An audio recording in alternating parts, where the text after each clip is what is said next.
Everyone, आज इस video में हम बात करने वाले हैं फियर ऑफ मैथ की।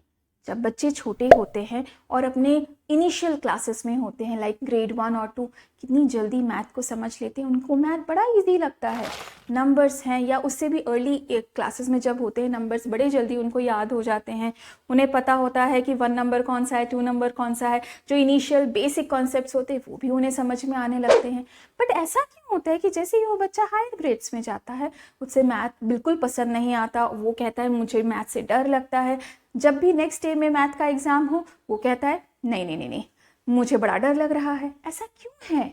क्या उसे नंबर्स से प्रॉब्लम है या उसे नंबर्स में जो ऑपरेशंस होते हैं, जो ऑपरेटर्स यूज़ किए जाते हैं, वो उसे डरा रहे हैं? सो आज इस वीडियो में हम उन्हीं के बारे में बात करने वाले हैं और देखने वाले हैं कि हम क्या सजेशंस, क्या सॉल्यूशंस निकाल सकते हैं इस प्रॉब्लम को सॉल्व करने के लिए। नमस्कार, मेरा नाम है Nupur Roy Bhowmik and I am a teacher since many years. And yes, in this video as I told you before also, math के बारे में, फियर ऑफ मैथ के बारे में बात करने वाले हैं। सबसे इम्पॉर्टेंट पहली चीज़ हम ये कर सकते हैं कि उन्हें ये बता सकते हैं कि math is all around us. We can see, we can feel math always. There is always something, हमारे आसपास कोई ना कोई ऐसी चीज़ है जो कि मैथ से रिलेट करती है। अगर उनको भूख लगी है तो वो क्या, कितनी क्वांटिटी है जो कि वो खा रहे हैं। अगर उन्हें प्यास लगी है तो वो कितनी क्वांटिटी है जो का पानी है जो वो पी रहे हैं। If they have toys, there are different toys shapes, so उनको वो दिखा सकते हैं। आप मैथ को बता सकते हैं कि कैसे मैथ उनके लाइफ का एक बहुत बड़ा इंपॉर्टेंट हिस्सा है। सो हम उससे बाहर नहीं आ सकते। जब वो ये देखने लगेंगे कि अरे ये तो मेरे डेली रूटीन में है, तो मैथ से ज़्यादा रिलेट करने लगेंगे। That is a very important and effective way of solving math और इंट्रोड्यूसिंग और making a bond with math.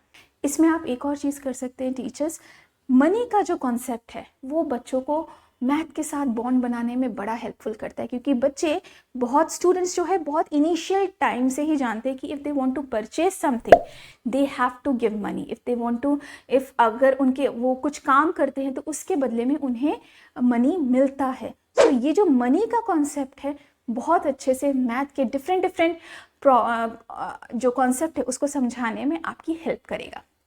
इसके साथ जो नेक्स्ट पॉइंट है और नेक्स्ट जो काम है जो हम कर सकते हैं, बच्चों को पजल सॉल्व करने के लिए हम ज़्यादा से ज़्यादा मोटिवेट करें। It can be a crossword, it can be a picture puzzle, it can be a anything, any type of puzzle, word search, कुछ भी हो। बच्चों को बहुत जल्दी इससे, इन पजल्स को करने की एक हैबिट डाल सकते हैं।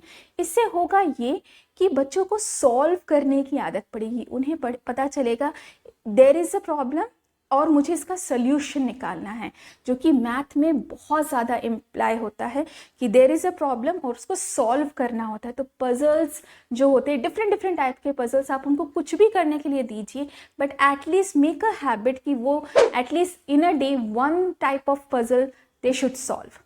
जो इसके आगे हम कर सकते हैं, एक और बहुत इफ़ेक्टिव मैं आपको एक टिप देना चाहूँगी, वो है ओरल मैथ। ओरली बच्चों को मैथ के सम सॉल्व करने के लिए आप मोटिवेट करिए।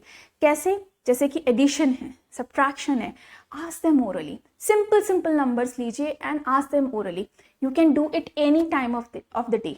टीचर्स भी कर सकते हैं and as if parents are listening me out, please आप भी इसको घर में कर सकते हैं। बच्चों को ओरल मैथ करने के लिए मोटिवेट करिए। जब भी वो फ्री हो, अगर वो खेल भी रहे हैं, ओरली पूछिए उनसे। Like simple, if I can give you an example, 2 + 4, 4 + 6, ask them orally. वो कहीं पर भी रहेंगे, उनका लॉजिकल थिंकिंग जो है इंक्रीज करेगा। ये पजल्स को सॉल्व करना या ओरली मैथ करना बच्चों में जो लॉजिकल थिंकिंग है उसको इन्हांस करने में बहुत ज़्यादा हेल्पफुल है और वही मैथ में भी उनका रिफ्लेक्ट होने लगेगा। बट अब हम ये क्या करें, जब वो बच्चे ऑलरेडी हायर ग्रेड्स में आ चुके हैं, उन बच्चों का हम क्या करें? उनको तो ऑलरेडी फियर ऑफ मैथ है, उनको तो ऑलरेडी एंजाइटी होती है मैथ्स के प्रॉब्लम्स देख के। हम उनके लिए क्या कर सकते हैं? हम उनको बेसिक कॉन्सेप्ट्स क्लियर कराने में हेल्प कर सकते हैं, क्योंकि उनको फियर ऑफ मैथ इसी वजह से है क्योंकि उनका बेसिक कॉन्सेप्ट्स का जो नॉलेज है या उनकी अंडरस्टैंडिंग है वो कहीं ना कहीं वीक है। Give them time, ask them to give time in that. आप उनका बेसिक क्लियर करेंगे, आप देखेंगे उनके जो कॉम्प्लेक्स टॉपिक्स हैं उनमें भी उसका रिफ्लेक्शन आने लगेगा। ये धीरे धीरे होगा, ऐसा नहीं होगा कि आप एक ही बार में उनका ये फियर निकाल पाएंगे, बट थोड़ा टाइम दीजिए, gradually it will go. Most important thing जो मैथ में होती है वो है प्रैक्टिस। प्रैक्टिस के बिना मैथ या कोई भी दूसरा काम भी हो वो कहीं ना कहीं थोड़ा सा ओके हो जाता है। तो हम क्या करें, उनको आप एग्जाम्पल दीजिए। Suppose if you are cooking something, आप ऐसा नहीं होता है कि आप फर्स्ट डे कुक करेंगे और आप जो भी कुक करेंगे वो एकदम एक्सीलेंट बन जाए। Similarly if you are driving, ऐसा नहीं होगा कि आप फर्स्ट डे पे ही आप अपना जो व्हीकल है उसको बहुत ईजीली आप उसको चला पाएंगे। कोई भी काम करने में, कोई भी काम में परफेक्शन पाने के लिए उसकी प्रैक्टिस करना ज़रूरी होता है। उनको इस बात को समझाइए कि अगर उनको आज ये कॉन्सेप्ट, ये जो पर्टिकुलर सम है अगर समझ में नहीं आ रहा है, it's okay, it's fine, because we need to do more practice. इसका मतलब ये नहीं है कि मैथ खराब है या आप मैथ में कमज़ोर हो। इसका मतलब ये है एज ए स्टूडेंट आपको मैथ की प्रैक्टिस करने की, इस प्रॉब्लम को, इस कॉन्सेप्ट की प्रैक्टिस करने की और ज़्यादा ज़रूरत है।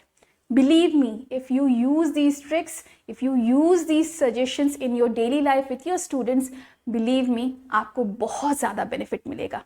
पेरेंट्स भी इसे यूज़ कर सकते हैं with their kids, and teachers भी यूज़ कर सकते हैं विद देयर स्टूडेंट्स।